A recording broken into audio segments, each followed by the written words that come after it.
আমি অন্তঃসত্ত্বা এই অবস্থায় রোজা রাখা কঠিন হবে কিনা, এই পরিস্থিতিতে কোনো ছাড় রয়েছে কি?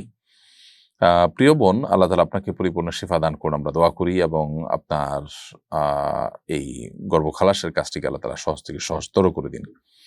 যদি অন্তঃসত্ত্বা অবস্থায় রোজা রাখলে আপনার দ্বারায় রোজা রাখাটা অসম্ভব হয় অথবা গর্ভস্থ সন্তানের কোনো বড় ধরনের ক্ষতি হবে এরকম আশঙ্কা তৈরি হয়, তাহলে সেক্ষেত্রে আপনি ওই সময়গুলোতে রোজা না রেখে অন্য সময় রোজা রাখতে পারেন। কারণ আল্লাহ তাআলা বলেছেন, ফামান কানা মিনকুম মারিদান আও আলা সাফারিন ফাইদ্দাতুম মিন আইয়ামিন উখার। তোমাদের কেউ যদি অসুস্থ হয় অথবা সফরে থাকে তাহলে সে অন্য সময় রোজা রেখে দিলে চলবে। কিন্তু এটা হলো তখন যদি অসুস্থ হন আপনি, যে অন্তঃসত্ত্বা অবস্থায় আপনি রোজা রাখলে আপনি এত অসুস্থ হয়ে পড়বেন যে আপনার শয্যাশায়ী হতে হবে অথবা গর্ভস্থ সন্তানের বড় কোনো ক্ষতি হবে, তাহলে সেক্ষেত্রে এটা আপনি করতে পারেন। কিন্তু সামান্য একটু অসুখ হলে আমরা অনেকেই মনে করি যে রোজা রাখা না রাখার স্কোপ আছে আমার।